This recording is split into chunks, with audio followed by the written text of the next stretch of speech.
Journalist Sai ఈ పేరు వినగానే జగన్మోహన్ రెడ్డికి భజన చేస్తాడనే విషయం మనందరికీ తెలుసు. ఒక రకంగా వైసీపీ కోసమే పనిచేస్తాడు. జర్నలిజం ముసుగులో జగన్మోహన్ రెడ్డిని కాపాడుకుంటూ వస్తున్నాడని మనందరికీ తెలిసిందే.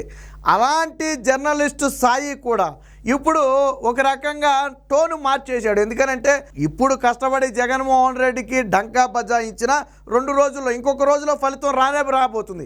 ఇంకా 24 గంటల్లో రేపు ఈ సమయానికి దాదాపుగా ఏ పార్టీ గెలవబోతుంది అనేది ఆల్రెడీ తేలిపోతుంది కూడా. కాబట్టి ఇప్పుడు ఏం చేశాడంటే చిన్నగా గొంతు సవరించి చంద్రబాబు గారికి ల్యాండ్స్ రాయల్ విక్టరీ రాబోతుంది అని జాతీయ సర్వేలన్నీ కూడా స్పష్టంగా చెబుతున్నాయి. వేవును పరిశీలిస్తే అదే నిజమేమో అనిపిస్తుంది అని చెప్పి గొంతు సవరిస్తూ మొట్టమొదటిసారిగా తెలుగుదేశం పార్టీకి పాజిటివ్గా మాట్లాడటం జరిగింది. అంటే కరుడుగట్టిన వైసీపీ అభిమానులుగా చెప్పుకునే ఇలాంటి వాళ్ళు కూడా ఈరోజు చంద్రబాబు గారి పట్ల గొంతు సవరించాల్సిన పరిస్థితి వచ్చిందంటే రేపు రాబోయే పెను తుఫాను ఏదైతే ఫలితాలు అనే ఒక పెను తుఫాను ఉందో అది ఏ స్థాయిలో రాష్ట్రంలో ప్రకంపనలు సృష్టిస్తుందో మనం అర్థం చేసుకోవచ్చు. ఒక పట్టాన వీళ్ళు చంద్రబాబు గారి మంచితనాన్ని ఒప్పుకోరు. చంద్రబాబు గారు తుమ్మినా దగ్గినా అందులో లోపాలు వెతికేవాళ్ళు ఈ జర్నలిస్టు సాయి లాంటి వాళ్ళు. ఆయన అరెస్ట్ అయితే ఒక రకంగా మాట్లాడతారు, ఆయన బయటకు వస్తే ఒక రకంగా మాట్లాడతారు, ఆయన పబ్లిక్ మీటింగ్కి వెళ్తే ఒక రకంగా మాట్లాడతారు. అన్నిట్లోనూ లోపాలు లొసుకులు వెతికి దాన్ని ప్రజలకు చెబుతున్నామని చెప్పే ప్రయత్నం చేసేవాళ్ళే వీళ్ళు. మరి ఇలాంటి వాళ్ళు కూడా చంద్రబాబు గారికి హ్యాట్సాప్ చెప్తూ ల్యాండ్స్ రాయల్ విక్టరీ కన్ఫర్మ్ అని చెబుతున్నారు. అంటే ఇక వైసీపీ అభిమానులు కార్యకర్తలు ఒకసారి ఆలోచించాలి రేపు ఎలాంటి పరిస్థితి ఉండబోతుందో. జర్నలిస్ట్ సాయం పెచ్చోడేం కాదు, అన్నీ తెలుసు, తెలియని వ్యక్తి ఏం కాదు. చంద్రబాబు గారి గొప్పతనం తెలుసు, ఆయన చేసిన మంచి తెలుసు. కాకపోతే తప్పని పరిస్థితుల్లో జగన్మోహన్ రెడ్డికి కొమ్ము కాసుకుంటూ వచ్చాడు. కానీ ఇప్పుడు ఆటోమేటిక్గా రేపు రోజున మళ్ళీ మనకెందుకు తలనొప్పి అనుకున్నాడో, లేకపోతే ఎలాగ రేపు ఫలితాలు వచ్చేస్తాయి, ఇప్పుడు మనం జగన్మోహన్ రెడ్డికి భజన చేసి మాత్రం ఏంటి ఉపయోగం అనుకున్నాడో తెలియదు. కానీ చంద్రబాబు గారి విజయాన్ని తొలిసారిగా తన నోటితో అయితే ఒప్పుకున్నాడు. నిన్న మొన్నటి వరకు కూడా ఈవెన్ ఎన్నికలకు ముందు వరకు కూడా జగన్మోహన్ రెడ్డికే వేవ్ ఉంది, ఆయన సంక్షేమ పథకాలు గెలిపించబోతున్నాయి, ఆయన చేసింది చెప్పుకోగలుగుతున్నాడు, మహిళలు ఆయన పట్ల ఆదరణలో ఉంది, ఈ టైపు డంకా బజాయించుకుంటూ వచ్చాడు. బట్ అసలు విషయం ఏంటనేది మనందరికీ ఇప్పుడు అర్థమైపోయింది. కాబట్టి జర్నలిస్ట్ సాయి కూడా అర్థమైంది.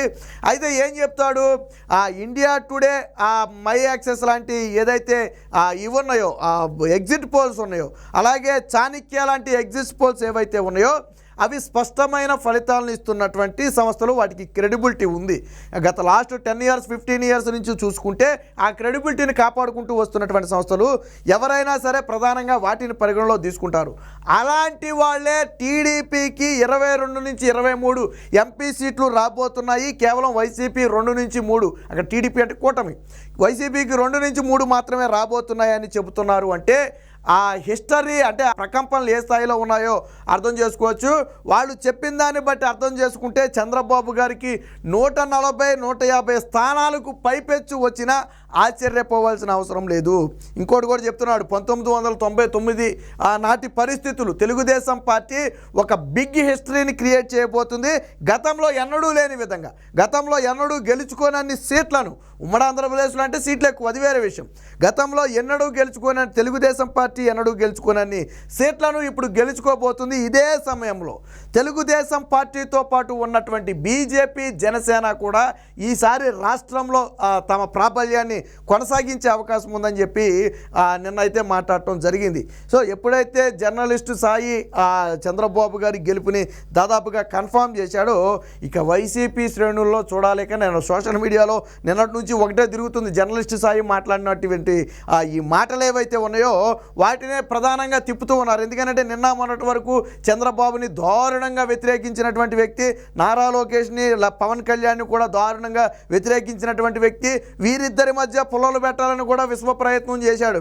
జనసేన ఎందుకు పొత్తులో కలవాలి, ఒంటరిగా వెళ్ళి పోటీ చేయొచ్చా, పవన్ కళ్యాణ్ ముఖ్యమంత్రి కావద్దా, ఎన్ని సీట్లు ఇస్తారా, 21 సీట్లే ఇస్తారా, 23 సీట్లే ఇస్తారా, 50 సీట్లు ఎందుకు ఇవ్వరు, ఈ టైపు రకరకాల కాంట్రవర్సీలన్నీ తీసుకొచ్చి వారి మధ్య పొలబెట్టడానికి విశ్వ ప్రయత్నం చేసినటువంటి వ్యక్తి. అదే సమయంలో జగన్మోహన్ రెడ్డి ఏదో ఢిల్లీ వెళ్తే ఎరగబొడి చేస్తాడు, కానీ వీళ్ళు ఏదో కేసులు మాఫీ కోసం వెళ్ళారని అంటారు. చంద్రబాబు నాయుడు వెళ్ళలేదా? చంద్రబాబు నాయుడు ఢిల్లీ వెళ్ళినప్పుడు కేసులు మాఫీ కోసం వెళ్ళాడా? ఆయన మీద అప్పుడు కేసులు ఉన్నాయా? సో ఇలా ఒకటి కాదు రెండు కాదు అనేక సందర్భాల్లో జగన్మోహన్ రెడ్డికి కొమ్ము కాసుకుంటూ వచ్చినటువంటి ఆ జర్నలిస్టు సాయి నిన్నైతే గొంతు సవరించాడు. చంద్రబాబు గారికి ల్యాండ్స్ రాయల్ విక్టరీ రాబోతుంది, తెలుగుదేశం పార్టీ రేపొద్దున సునామీ సూచించబోతుంది, కూటమి విజయం అంటే ఒక రకంగా చెప్పేశాడు. కూటమి అధికారంలోకి రాబోతుంది, అది కూడా భారీ మెజారిటీతో, ఏదో సౌదప్పి కొనలొట్టపోయినట్టుగా గెలవడం కాదు, భారీ మెజారిటీతో రాబోతుంది. మరి తరువాత వైసీపీ పరిస్థితి ఏంటో, మరి జర్నలిస్టు సాయి పరిస్థితి ఏంటో మనకైతే తెలియదు. కానీ వాస్తవానికి ఏ ఎండగా గొడుగు పట్టడం అనేది జర్నలిస్ట్ సాయికి అలవాటే. ఎందుకనంటే ఇప్పుడు రేపొద్దున టీడీపీ పవర్లో ఉంటే మళ్ళీ గొంతు సరి చేసుకుని కొద్దిగా చూసి చూడనట్టు మాట్లాడతాడు, కొద్దిగా అటు ఇటుగా. మళ్ళీ రేపొద్దున పొరపాటు ప్రభుత్వం ఓడిపోయింది అనుకోండి, జగన్మోహన్ రెడ్డి లాంటి వాళ్ళకి భజన చేయడానికి బయలుదేరతారు. ఆల్రెడీ ఉండవల్లి లాంటి వాళ్ళు చాలామంది ఆల్రెడీ బయలుదేరారు ఇప్పటికే. సో ఇలాంటి వాళ్ళు చాలామంది ఉంటారు నోరు సవరించుకుని చంద్రబాబు గారి విమర్శలు చేయడానికి. బట్ ఈ 5 ఏళ్ల కాలంలో జగన్మోహన్ రెడ్డి చేసినటువంటి ఏ పనిని కూడా జర్నలిస్ట్ సాయి విమర్శించే ప్రయత్నం చేయలే. ఆయన ఏది చేసినా దాంట్లో ఏదో ఒక వంక పెట్టి అది కరెక్టే, అలా చేస్తే రాద్ధాంతం చేస్తారా, అలా చేస్తే విమర్శిస్తారా, రేపొద్దున మీరైతే చేయరా, ఇలాంటి రకరకాల వ్యాఖ్యలు కోట్లు చివాట్లు పెట్టినా జర్నలిస్ట్ స్థాయి మాత్రం దాన్ని సమర్థిస్తారు. మరి కోర్టులు ఎందుకు అలా చెప్పాయో, కోర్టులు ఎందుకు అలా విమర్శించాయో అన్న స్థాయిలో మాట్లాడేటువంటి ఆ జర్నలిస్ట్ స్థాయి అయితే ఎగ్జిట్ పోల్స్ ఫలితాల తరువాత పూర్తిగా స్వరం మార్చాడు. ఇంకో విషయం ఏంటంటే ఈ సాక్షిలో వచ్చేటువంటి వార్తల్ని ప్రధానంగా జర్నలిస్ట్ స్థాయి హైలైట్ చేస్తూ ఉంటాడు. కానీ ఈసారి సాక్షిలో రాసినటువంటి ఎగ్జిట్ పోల్స్ గురించి మాత్రం మాట్లాడే ప్రయత్నం చేయలేదు. ఒక రకంగా సాక్షిలో ఫ్యాన్దే హవా అని చెప్పి పెద్ద పెద్ద తాటికాయ అక్షరాలతో రాసుకుంటున్నారు, అది వేరే విషయం.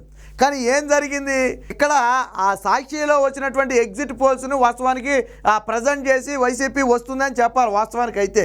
కాకపోతే నేను ఇందాకే చెప్పే కదా, 24 గంటలు గడవక ముందే రిజల్ట్ వస్తాయి, ఇప్పుడు మనం డంకా బజాయించి ఏంటి మనకు ఉపయోగం అనుకున్నాడా, లేదా ఇక నుంచి మనం గొంతు సవరించుకోకపోతే మన పరిస్థితి ఇబ్బంది అనుకున్నాడో తెలియదు. కానీ మొత్తానికి ఆ జర్నలిస్ట్ సాయి అయితే రూట్ మార్చినట్టుగా తెలుస్తుంది. మొట్టమొదటిసారిగా జగన్మోహన్ రెడ్డి ఓడిపోతాడని ఒప్పుకోవడమే కాకుండా టీడీపీ భారీ మెజార్టీతో గెలుస్తుందని చెప్పడం జరిగింది. జర్నలిస్టే కాదు, ఇంకా ఆ కోవలో సాయితో పాటు ఆ కోవలో ఉన్నటువంటి మరికొంతమంది కూడా ఇప్పుడిప్పుడే కొంచెంగా గొంతు సవరించుకుంటున్నారు. అయితే ఇంకా కొంతమంది ఫలితాలు రాలేదు కాబట్టి జగన్మోహన్ రెడ్డి గెలిచే అవకాశం ఉంది, సైలెంట్ ఓటు వేవ్ ఉంది అని చెప్పేవాళ్ళు చాలామంది ఉన్నారు. కానీ సరే, రేపు ఫలితాల తర్వాత అందరూ నోళ్ళు వెళ్ళబెట్టడం తప్ప చేసేదేముండదు. ఎందుకంటే జగన్మోహన్ రెడ్డి, మీరు 5 ఏళ్ల క్రితం ఒకసారి మీరు పరిశీలనలో చేయండి, జగన్మోహన్ రెడ్డి గెలిచిన కొత్తలో 20 నుంచి 25 ఏళ్ల పాటు జగన్మోహన్ రెడ్డే సీఎం. చివరికి తెలంగాణలో కూడా జగన్మోహన్ రెడ్డి పాలనను కోరుకుంటున్నారని చెప్పి కొన్ని పేపర్లలో ఆర్టికల్స్ రాయించుకున్నారు. సరే, పక్క రాష్ట్రం సంగతి కాసేపు పక్కన పెడితే 20 ఏళ్ల పాటు అసలు ససేమిరా జగన్మోహన్ రెడ్డిని టచ్ చేసే మనగాడే లేడు ఇక్కడ అన్నారు. కట్ చేస్తే 5 ఏళ్లకు వచ్చేటప్పటికి మరొక్కసారి అవకాశం ఇవ్వండి అనే స్థాయికి దిగజారిపోయారు. నేను మిమ్మల్నే నమ్ముకున్నా, మీరు లేకపోతే నేను లేను అని కొద్దిగా దిగజారుకుంటా. అంటే ఒకనొక దశలో నా వెంట్రుకు కూడా బేకలేరు, వైనాట్ 175 వైనాట్ కుప్పం అన్నారనుకోండి, అది వేరే విషయం. అది ఎన్నికలకు 6 నెలల ముందు వరకే. ఎన్నికలు దగ్గర పడిన 6 నెలల తర్వాత నుంచి, ముఖ్యంగా ఎన్నికలు కూడా అమల దగ్గరలోకి వచ్చిన దగ్గర నుంచి ఈ వెంట్రుకలు బేగటాలు, మేసాలు మెలేయటాలు, తొడలు కొట్టడాలు ఏమీ లేవు. ఎందుకంటే అప్పటికే వేవ్ అనేది పూర్తిగా మారిపోయింది. సో మొత్తానికి ఏది ఏమైనా తెలుగుదేశం పార్టీ, బీజేపీ, జనసేనతో కూడినటువంటి ఎన్డీఏ కూటమి రేపు ఘన విజయం సాధించబోతుందని జాతీయ సర్వేలను మాత్రమే మనోడు మెన్షన్ చేశాడు. ఎందుకంటే రాష్ట్రంలో వచ్చినటువంటి ఇతర సర్వేల గురించి ఎక్కడ మాట్లాడాల.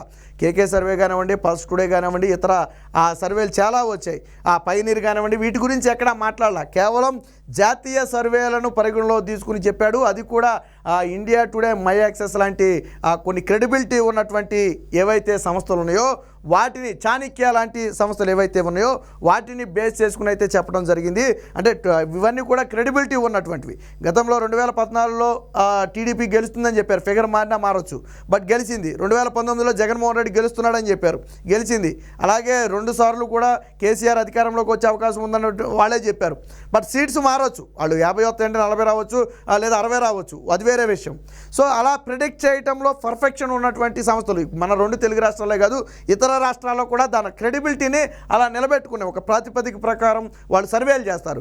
ఇప్పుడు ఆంధ్రప్రదేశ్లో క్లియర్ కట్గా ఇస్తున్నారు. పోనీ 12 ఏళ్ళకి 13 ఏళ్ళ కంటే టైట్ అనుకోవచ్చు, పోనీ 10 ఏళ్ళకి 15 ఏళ్ళ కన్నా కానీ కొంచెం ఇదేదో టైట్ పోటీలాగా ఉందనుకోవచ్చు.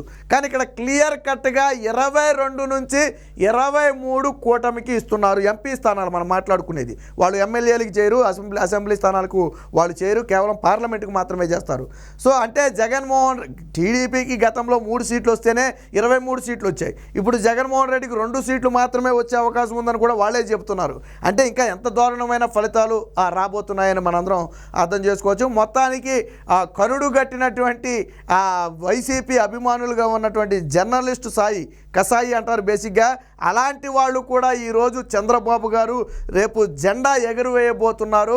ఆ పీఠాన్ని ఆయనది కూడా చెప్పారు, ఈ వయసులో చంద్రబాబు గారికి ఇది ఒక ఘనమైన గుర్తింపు, మరొక్కసారి ముఖ్యమంత్రి కాబోతున్నారని దాదాపుగా తన నోటితోనే అధికార పీఠాన్ని అధిరోహించబోతున్నారని జర్నలిస్ట్ స్థాయి తన నోటితోనే చెప్పాడు. అంటే రేపు రాబోయే ప్రకంపనలు ఏ స్థాయిలో ఉన్నాయో అర్థం చేసుకోవచ్చు.